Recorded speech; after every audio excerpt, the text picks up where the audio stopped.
competitive practice. I got a lot of respect for what DeMeco's done out there, type of person he is, type of coach, the way that team plays. They hustle, they hit, they're disciplined. So it'll be a good test for us. And I know we can get better. This will help us get better. So, and hopefully we can reciprocate that to those guys as well. So really excited about today. Be smart and get good work done. Questions? You activated Wingo last practice. Mm-hmm. I'm curious, when a guy's been out that long, you got these roster decisions coming out, how do you, factor in, the vision of what he can contribute right away as you're kind of weighing what you need to do at that position? It's going to be tough. It's hard, because there's really not enough time. But he's done all he can do to this point. Now it's time for football to see where he's at. And it's tough. It's tough. There's no easy answer to that. I don't know if we can find out fast enough. So we gotta make a decision there. But he's doing individual 7-on-7 stuff, or not 7-on-7, but some individual, some group. He's not going to get any team this week, so that makes it even harder. But we'll see. We'll see. At some point, we're going to need him. Somewhat related to that, you've said multiple times that Pascal will probably be ready to get back practicing in September. How do you weigh that? Is that do you want to let him miss those first 4 games and go with guys that have put the work in, or is it a situation where he might be back early enough that you want to keep him on the roster? Good question. I think Pascal could be a little later than we'd hoped. So, that could sting a little bit. It also cleans it up too. At least you're not hoping and waiting and whatever else. And Brett has said in multiple interviews just how difficult it's going to be for young developing players to make this roster with how good the starters are in the competition. How challenging are the meetings going to be in the coming days to make this 53-man roster? Yeah, it'll be tough. It's I feel like every year it gets a little bit harder to decide what you want to do. And, I'll just keep bringing it up. We're looking for the best 69 players we can find, and how do we keep all of them?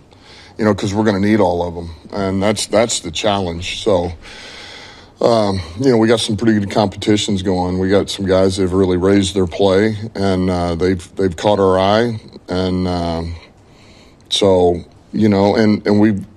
there's some guys here, my mind's not made up, that my eyes are open, we're going to take it down to the wire and see if some of these guys really can just take that next little jump, because they've really grown a lot. But, we'll see. You sort of ask you this every year, right? It's the body of work versus the I don't want to say last impression, but if somebody's rising, right, maybe they're playing their best football in the camp. So how do you sort of factor those? Yeah, body of work is always going to speak for itself. But if you're a late climber here over the last 3-4 days, and now today the game, because this is, today's pretty significant. This is really significant, and so does the game. So that's the good news is it's not just this isn't some throwaway practice, or we're not getting. We're about to get some really good work, and so some of these guys are going to go against the goods, and we'll see what they look like. That's good for us and for them. How was your approach to this week? How you evaluate when you kind of make decisions change since you first got back here? What do you mean? I guess, do you enter this week and just the decisions you have to make with the same, philosophies, or has that changed at all in terms of how you evaluate guys maybe in this last week here? Just from 21, basically when we first got here. I don't know how much. We were in such a different position back then. It was so different than it even is now. So any changes that were made were because of, where we're at now roster-wise. I wouldn't say philosophy, anything has changed. I guess if anything, I just go back to every year I feel like there's more and more importance on the fact that you're going to need every player on the roster and the practice squad. That vet squad is going to be very important. So how do you determine who goes where, and is somebody that you really like them, but you think you can squeak them through, on one end, and versus the guy that you're not. You keep him on the roster because somebody would claim him or pick him up or whatever that case is, but you really like both players. It's just about trying to keep all the good players that you're going to need, and that'll always be true. I think every year that's become more and more significant. Hey, Dan, how often do you write about being able to sneak a guy through? How tough are those conversations about trying to figure out who can make it through and get back and who can't? Well, I'll tell you what. I've told you guys before. I lean on Brad for that, man. I use his judgment, and I don't know he's ever been wrong that I can think of in 5 years. So if he says somebody's going to make it through, they make it through, and I trust that. So from my standpoint, it's pretty easy. It's a lot harder for him, but for me, when he says it, he's been right. So, we got to be careful, or he'll make it. But I'm good, So it's really no different than that in the draft. We was somebody we like, and we're sitting there, and we got 10 spots to go, and he says he'll make it. He makes it, and if not, then we make a move. So he's always been right. He's got a hunch and a knack for that stuff. So I just listen to him. I'll come to you next. Yeah, from your perspective, if the decision is made to keep 3 quarterbacks on the roster, what's the value in that versus maybe keeping that spot with just 2 and having more depth somewhere else? Well, that's exactly what it is. You lose if you do that. You lose depth in D-line or O-line or receiver or defensive back or linebacker, or you get the point. So how important is that relative to the other positions? And what's hard is, look, you can call it what you want. When you have a year like we did last year, you get affected a little bit by it. It has an effect on the way you think, and depth. We got to make sure that we have the depth. Dan's follow up to Dan's question about trying to get guys through whatever. Have you noticed that maybe there's a few tougher decisions this year than there have been in recent past, just from where the roster's at too, and you've got limited spots at the end. There's some guys that you probably want to keep. Are there some tough decisions? Yeah, for sure there'll be tough decisions. I mean, I can think of 3 right now, just off the top of my head, and there's a couple more than that. That'll be tough. It's going to be really, really tough. But that's part of the game, That's part of this whole process. And there again, the good news is there's another practice today, and there's a game to where now you can separate. I think we'll get separation between these two. In the next 2 days, next 2 practices or whatever, practice game.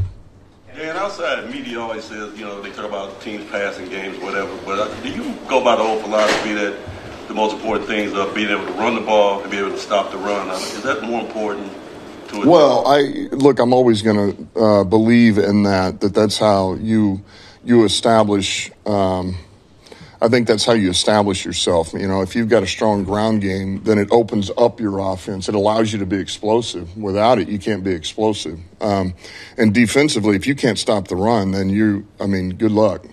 It's demoralizing is what it is. And so there's a schematic issue if you can't stop the run, but then there's an emotional, psychological issue. Like it's demoralizing. So that's why it's so important. Now, I've said this before. We'll go into games and we'll put it on Goff. We're going to throw it 40 times because we feel like we can be efficient in the pass game, get it out of his hands, catch, run. We got guys that can make plays with the ball in their hand, and maybe we start that way, and then that allows us to run it. So we're not just going to bang our head against the wall to bang our head against the wall, but yeah, philosophy-wise, I do believe it starts with the O-line and D-line. That's just me. Coach, you had an opportunity to play against the Houston Texans last year. What is the trajectory that you see them on? Oh, listen, it's one of the reasons why I'm fired up to practice against them, because I think these guys are, they're on the way up. They've been on the way up. And, just the nature of the way they go about their business, the way they practice. I talk about, Coach Ryans over there. I just got a lot of respect for him. And when you do things the way they do them, and the way that Sundays they go out, they run, they hit, they finish. You're going to be in every game. You're going to have a chance in every game. And they're a young, talented roster. They're guys that love ball. I mean, those guys over there. Brad and I like a lot of those guys too now, and it's like, oh, okay, I can see that. So we're excited to see them today. But, man, it's a promising young roster that does it right, good coaching, and quarterback's, good player, and he's only going to get better and better. They got weapons. So, they're going to be I think they're going to be a juggernaut for years to come is what I think.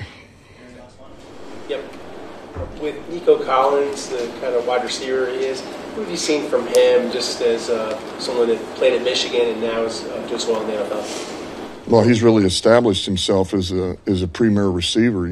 It's clear you lose a player like that, it hurts. That's for sure. But the guy's a crafty route runner. He's got radar, which means he can track the deep ball, make big boy catches. And he plays strong, plays physical. There's really not much he can't do. So, he's certainly somebody that elevates that offense. And I know the quarterback's got a ton of trust in him. You can see that on tape. So when you've got that kind of rapport with your guy, it makes it difficult on defenses.